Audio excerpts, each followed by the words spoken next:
Hey guys, so I have had some requests for some shorter practices. So what I would like to do is take the, we'll call it intermediate yoga for climbers flow, and just kind of condense that into what I'm hoping will be more of a 20 to 30 minute range. So what I'll have us do is start by coming right onto hands and knees, our tabletop position. From our tabletop position, just to start warming the body up, we're going to rotate our fingertips in to face one another. So our elbows are essentially sort of reaching outwards. I just want you to now bend your elbows and ask your torso to lower about halfway. See if you can't hold here for a breath in and out. And then push through your palms to straighten out both arms. We're going to try that again, where we bend the elbows, we merely lower about halfway where we pause. We encourage a round or two of breath before pushing our way back up. We're going to do that 2 more times. The elbows bend, the torso lowers, we pause. You're pressing down through fingertips and palms. When you're ready, go ahead and push the floor away, straighten out both elbows. Last time around, we slowly bend. We take a pause. This time we're going to press up even slower. So as we push down through the palms, let the elbows straighten for 3, 2, 1. We'll rotate those fingertips back to face the front edge of our mat. And from here, we're going to take our right leg back behind us. With our right leg back behind, can we hover our toes, say just about an inch? Noticing how the weight's going to want to shift off to the left. Try to anchor that right palm nice and firmly into your mat. We'll bend the knee, heel towards the bum. And starting to articulate some movement at the hip joint. We might pull that thigh in towards the belly without trying to round the spine. Kick that leg off to the right, off to the right. Think of like a dog peeing on a hydrant. See if we can't swing that leg around. So ideally, we're just trying to create little circular movements.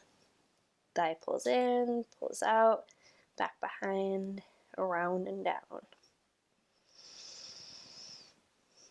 And strong pillar arms, letting them help take some of the support. And then we try to reverse that direction.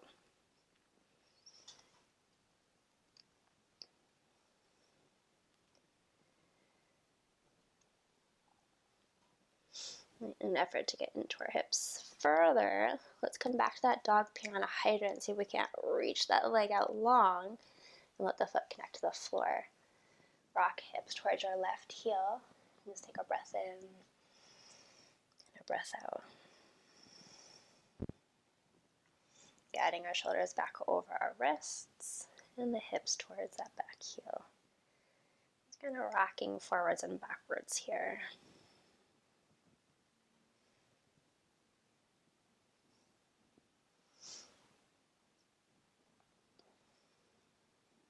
Let's try one more. And we'll land shoulders over wrists.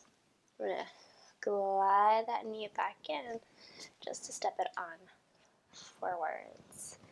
Let our hands walk themselves towards our left knee. Think of a single leg split as we let those hips once again rock towards our back heel. Let your front toes lift up off the floor while the hands continue to walk even further towards the back edge of your mat. And I want to use the assist of our hands to help lift that left knee, that back knee up off the floor, so that we can continue to park ourselves in this sitting or seated variation of a pistol squat. And if this feels like too much, grab a prop, whether that be a block or a creative prop like I have here, a toolbox, and go ahead and park yourself on top of it.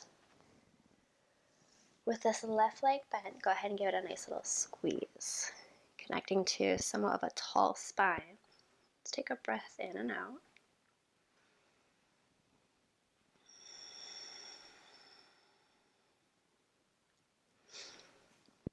Focusing more of our attention out on our long right leg. If they aren't already, can you flex your foot so the toes are pointing up towards the ceiling, encouraging more of an active position throughout our leg.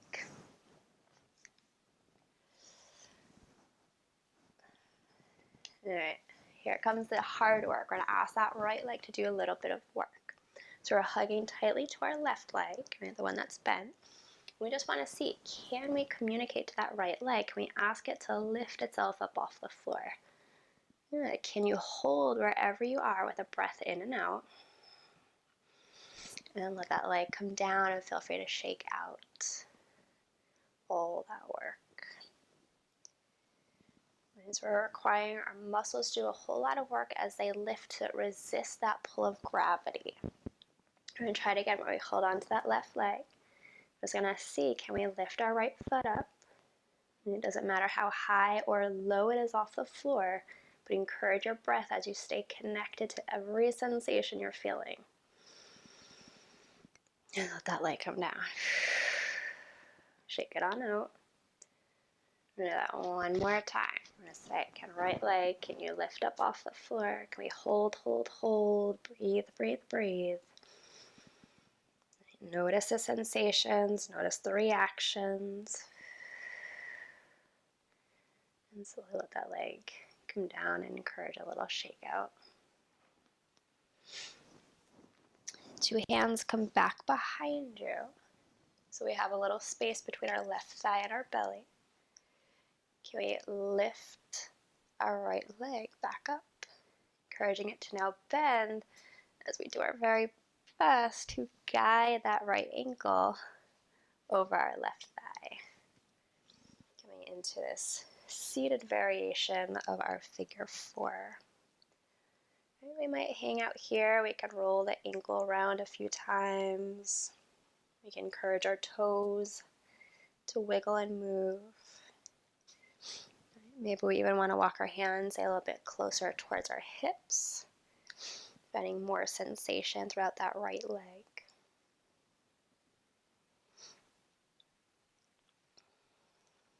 Now the right leg's going to do even more work. We're going to encourage that right thigh to keep pulling in towards our belly. Anything right thigh, right knee, right shin, while we do our best to reach that left leg long, long, long without letting that right leg follow. So that right thigh is still pulling in. Tall spine, encourage a breath in and out. Yes, now let's swing that right leg all the way off to the right. In this wide-legged seated position.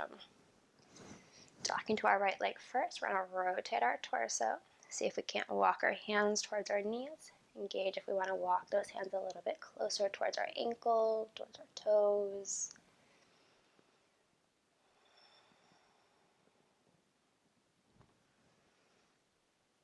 Engaging how low you'd like to get towards that right leg. Sitting within a stretch sensation. Doing our best to breathe in an effort to directly speak with our nervous system.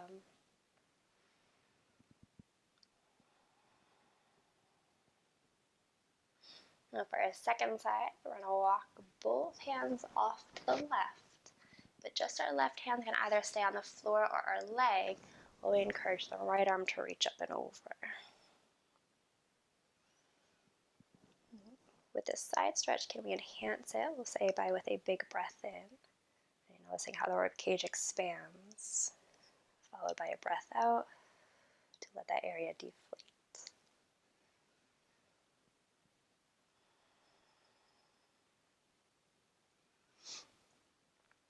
Top arm is going to guide your torso up tall.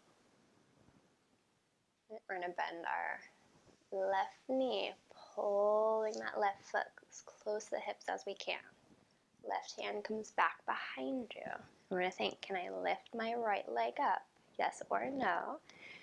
Can we glide it or lift it up back onto our mats? And maybe that left foot walks closer in towards our hips. Right, we want to reverse. We're going to try to lift our hips, tapping our left knee down onto the mat, while we then bend back into our right leg. 2 hands plant down, right knee comes down. Let's take a child's pose.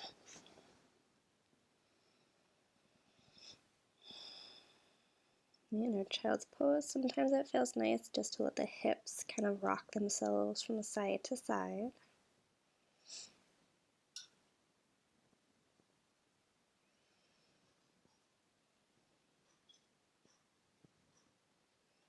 Maybe the forehead does the same. What we're doing is giving ourselves permission to rest, to feel the effects that our practice has had on both our physical and mental state of being. How it resonates from within.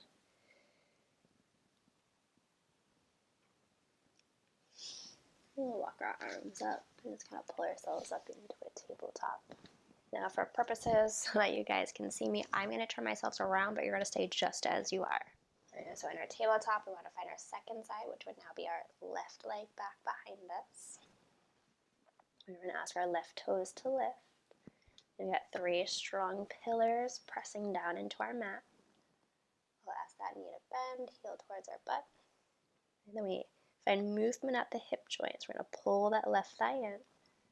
We're going to guide it off to the left. Think like a dog on peeing on a hydrant.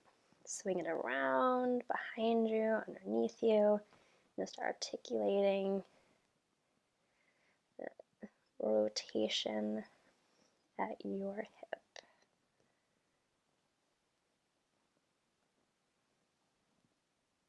And then we get to reverse the direction.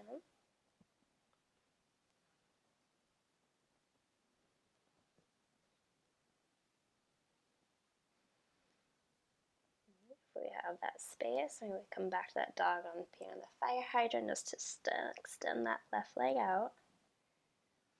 Rocking the hips towards the heels. Pausing for a breath. Shoulders come back over the wrists. And we just kind of rock our weight forwards and backwards a few times. Just taking it to the degree that is most accessible for you and your body.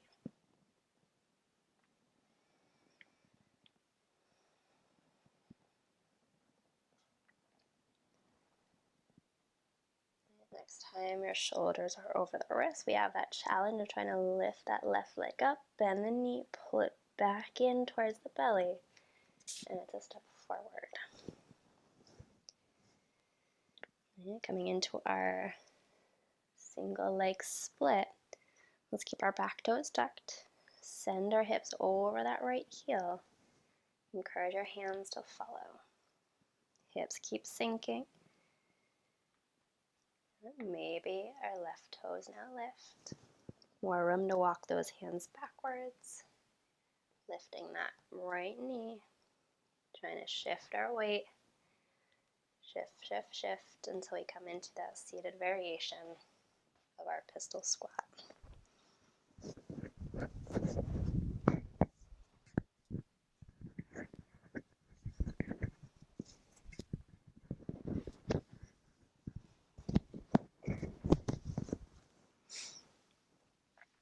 Now we get to give our right leg a nice big hug. Asking our left leg to be active, so we're going to turn our toes up. And just see, can we lift left leg? The answer could absolutely be yes. The answer could absolutely be no. Think of it as building communication down to that space. And we'll do our best to lift, connect to the breath, and let that leg come down. We're going to try that 2 more times. We're going to try to lift the leg, connect to a full cycle of breath. Let it come down, shake it out if you need to, especially if there's any cramping sensation. You can pull it in, extend it out. Do that 1 more time. Let's see if we can't lift that leg up. Try to hold for any longer. Staying present. Letting both mind and body start to feel. When that leg comes down, we get to shake all that out. From here, it's our seated figure 4, so our hands are going to touch down behind us. We know we've got more space between our belly and our thigh.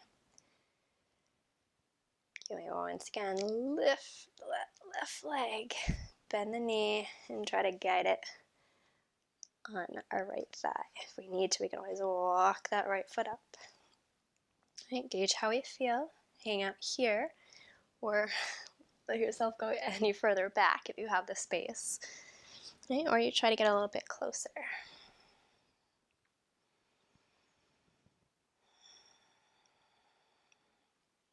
Okay, the challenge here is to now try to keep that left leg just as it is. Right, we're moving from our passive range to our active range. We're going to keep pulling that left thigh in while that right leg tries to go long. See if we can now hold this variation.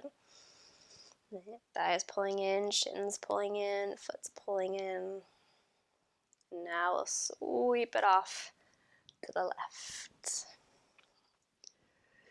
Starting with the left leg, we'll turn our torso, 2 hands follow. Framing that left leg, maybe walking it closer towards the ankle, towards the toes.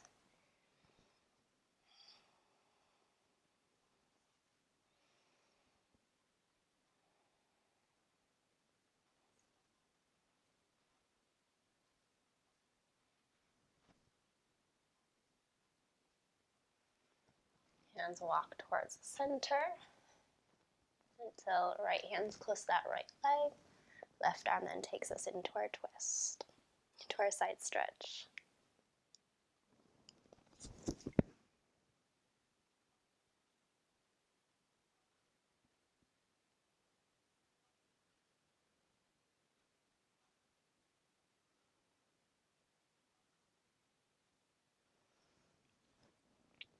Top arm takes the torso back to center. And then we think, can we glide right foot back into the body? Maybe we give a nice little hug as we encourage our left leg to lift up and guide itself back onto the mat. But if that's too challenging, just go ahead and glide it over. Okay, picking your path. 2 hands plant down next to our hips. We try to lift our hips up and hold. And park them back down. And we'll do it again. We'll try to lift our hips up. We hold. And we park them back down. Weight goes a bit more forward this round. Right, coming back to that tabletop position. We're going to think, can I lift my hips? Bend my straight leg. Anchor my right knee down. 2 hands frame my front foot. Left knee steps back to tabletop.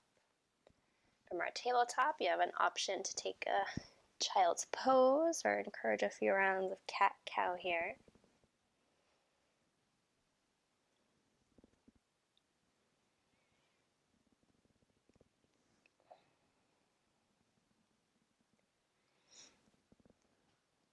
Taking your time. And kind of mosey our way into any sitting position. I'll turn to face you as we just connect these last few moments together, anchoring hands at our heart.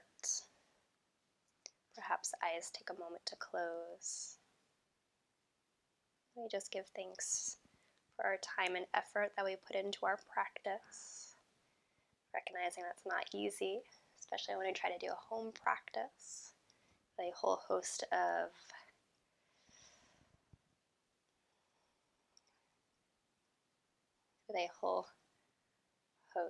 distractions.